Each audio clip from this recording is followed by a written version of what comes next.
Bonjour, je suis Aude Blanchard et je travaille à l'association Poc Poc qui gère le 6x4, la salle de concert, et le festival de musique actuel, Les Trois éléphants à Laval.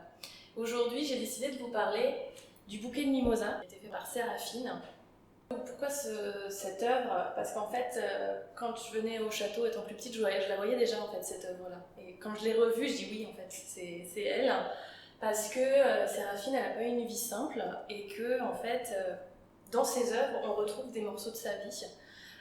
C'est une œuvre qui est considérée comme une peinture morte, mais qui est en fait très très loin de l'être.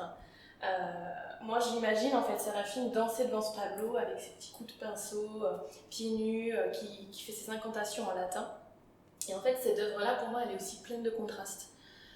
Parce que vous voyez la douceur du rose, le bleu très intense, mais les fleurs qui sont considérées quand même plutôt comme de la douceur, mais aussi ce côté très hypnotisant avec ces petites fleurs là, comme des petits feux d'artifice finalement. Et le mimosa. Le mimosa, personnellement, pour moi, c'est une fleur que j'aime beaucoup, qui arrive à une période qui nous signifie un renouveau finalement, la fin de l'hiver, début du printemps.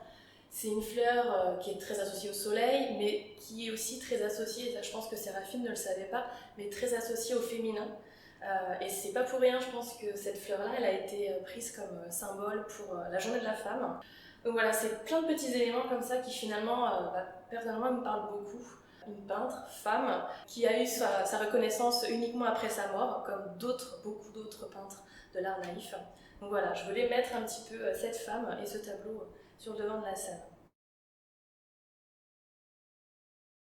Cette peinture, quand vous allez entrer dans la salle Obsession, vous allez voir, elle va vous happer et vous allez vouloir aller devant. Et allez-y, franchement, parce qu'en fait, cette peinture, elle est aussi pleine d'intensité, pleine d'harmonie et très propice à la méditation.